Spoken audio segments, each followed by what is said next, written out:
Just check the receipts. That's the only thing I think of whenever I see these fucking grifters, man. And low-key, it's getting pretty tiresome seeing people amass all this wealth, grifting off of other ignorant people. It just promotes such a weird dystopian culture where we watch these men grift off some pretty horrific ideologies, and then in real time, we see them switch teams. I just want to talk about 3 grifters and just shame them, because in this era of anti-intellectualism and anti-passion and anti-love, we can't let intolerance become the norm. Comment for the algorithm. When it comes to grifters, the grift is a pretty accurate judge of character. There's gonna be an obvious elephant in the room with all of these guys that we talk about today, but the concept of grifting as a whole is just a way to spot out a consistent lack of morals and a good way to get some insight into how people are. Those who are willing to shill one day and flip the other day due to being easily swayed says a lot. And like I said at the beginning of the video, the receipts do not lie, just check them. The first grifter on the list is going to be Adin Ross, and while I could do a deep dive on who he is, here's the quick rundown. He's a disgraced W&L streamer who went down the whole red pill path of controversy, and he was rubbing shoulders with a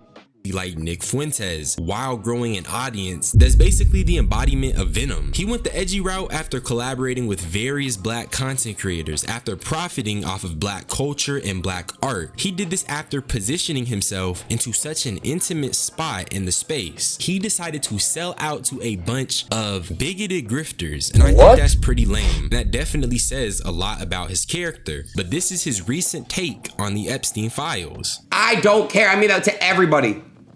Pusha T, you just got mentioned, bro, allegedly, in my opinion. And you're at the Grammys the next day. But y'all want to blackball Drake. Like, you know what's so funny to me? It's like, everyone is just so hypocritical. And I love to see Hollywood just go down. Like, it's great. Chat, yes. If Trump was on Epstein's island, if he was on Epstein's line, then yes. I think we can all agree. If you've been to that island and you've been doing, and you came out there to do ill intent, fuck you. The clip comes across as fake to me because Adin says generally agreeable things, but he says this as if he isn't a part of the vast system of power that enables this sort of stuff. He takes this super PR stance about it, and he talks about how he's against anyone who is associated with Epstein, but mind you, we have the receipts. Right.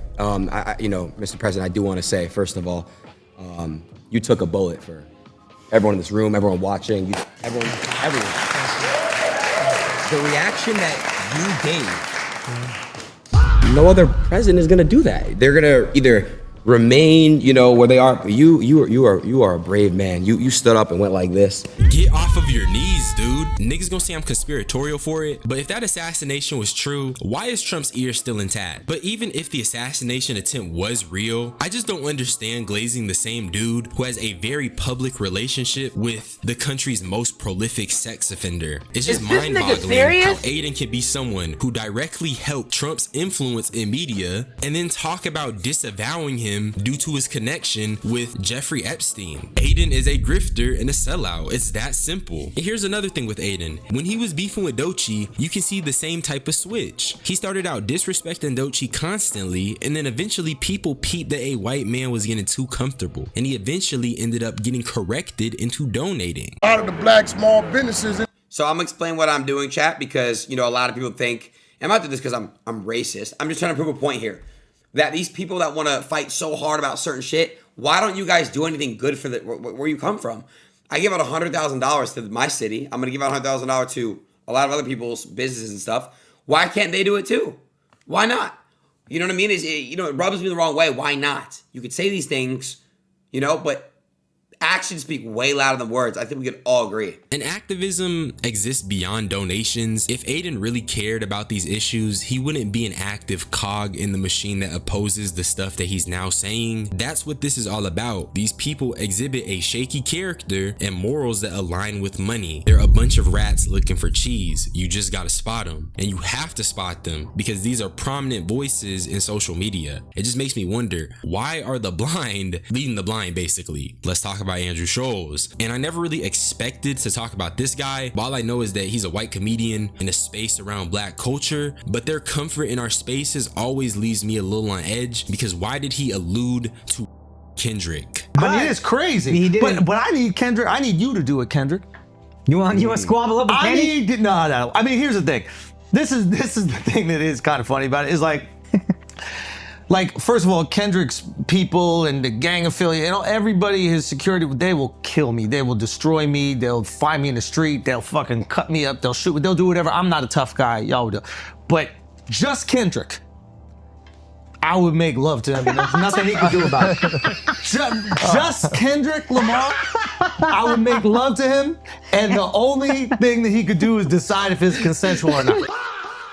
And you just have a bunch of men shucking and jiving instead of commenting on how weird it is to joke about a man in response to that same man calling you out for racism. That's the type of person who is leveraging all of this influence. It's very questionable behavior. It's very odd that a white man can comfortably joke about brutalizing a black man in that fashion. But I will say, it helps rationalize everything that he said on these clips. People that they'll DM me and be like, you see what your boy's doing? You voted for this. I'm like, I voted for none of this. He's doing the exact opposite of everything I voted for. Yeah. I want him to stop the wars. He's funding them. I want him to shrink spending, reduce the budget. He's increasing it. It's like everything that he said he's going to do, except sending immigrants back. So let's talk about what happened in Minneapolis. ICE murdered an American citizen in cold blood, and then the Trump administration called him a domestic terrorist. Yeah. That's it. Yeah. Like, plain and simple. Yeah. I see the administration trying to spin it, and it's fucking disgusting. Yeah. It's like they didn't even have a moment where they're like, hey, we're reviewing the footage, we're going to try to see what's really happening. All of them, Trump and all the cronies, put out collective statements that immediately blamed an American citizen that was exercising his First and Second Amendment rights. Now, this is Andrew very clearly criticizing the Trump administration, and he's free to do so. And these are also very, very valid criticisms. My thing is, you can just check the receipts. In 2024, on Andrew's page, he's promoting his podcast with Trump. He's a grifter, dude. A rat who is seeking a bunch of cheese. And unsurprisingly, these guys never understand the severity of what they're dealing with until it starts burning real people. He says he didn't vote for it, but he did. It's such a character flaw to overlook long-term implications that affect other people just because you can get a couple of dollars. Mind you, these niggas don't even be struggling. That's something that's been frying me so bad. He's a podcaster on a huge podcast. He's not struggling to eat. He is willingly selling us out to ball. I might be tripping, twin. I'ma chill out. But I will say that this was a breaking point for me and the way that the administration responded to it. Like, I didn't think what's happening right now with ICE could happen in America. I genuinely did not think that was possible. I thought our institution, I thought the Constitution would hold up. When I see it and then immediately defend it, I start to go, we gotta be very loud about this. Like, it all of a sudden becomes not like liberal catastrophic thinking. It starts to become very reasonable, nuanced criticism of the administration. They have just made the most far left critiques of the Trump administration. Their reaction to this has just justified all of them. The last thing I want to touch base on in terms of Andrew Schulz is that one thing I really dislike about these grifters is that they've ran such a successful leftist smear campaign. These type of rats have successfully brainwashed a generation into thinking progressiveness, empathy, and just having an understanding for your fellow human is bad. And I'm just trying to understand how any of these guys could consciously choose to associate with Donald Trump despite his very public relationship with Jeffrey Epstein. Anyone with half a brain has understood the shadiness associated with that relationship, and yet these guys are just magically blind. The young thug excuse does not work here. Y'all got internet, y'all got knowledge, y'all got resources, more than your average person, and yet you guys are oblivious to the stuff that you've continued to enable. Let's talk about Sneeko. My thing with Sneeko is that he's just so performative. He's reinvented himself as many times as he has needed for internet money. His current iteration is a Muslim man, but mind you, he just ate pork on stream because he had some ribs. It's not my stuff. Stop. Don't put that back in the basket, please. So you are a little Is it pork? Right there, yep. Yeah, I just found out I just almost had pork by accident. Thought it was beef ribs. It's baby back ribs. Now you may think I'm nitpicking, but I'm gonna explain why I'm not nitpicking in a second. Watch this clip. You realize how hard it is to fix your PR when the president of the United States is trying to cover up the Epstein Island right now? Right now, as we speak. This happened today and yesterday. They're saying, actually, there were no Epstein files. Actually, Ghislaine Maxwell, the girlfriend of Jeffrey Epstein, who's been in jail for 20 years, she's there for no reason. Epstein, he's just a creep. Trump is gaslighting. Like, this just happened.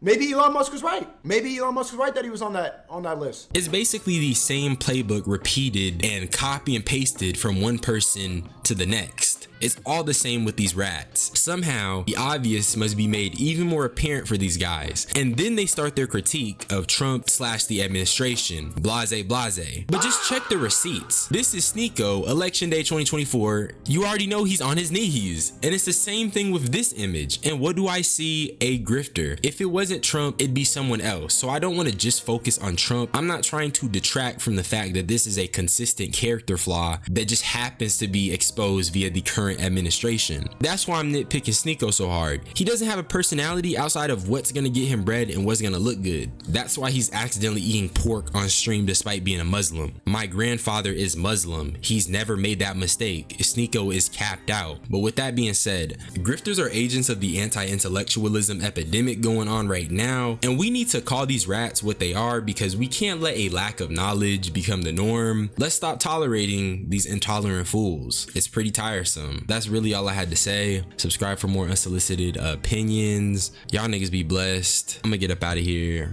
Bye bye. Say my pen away.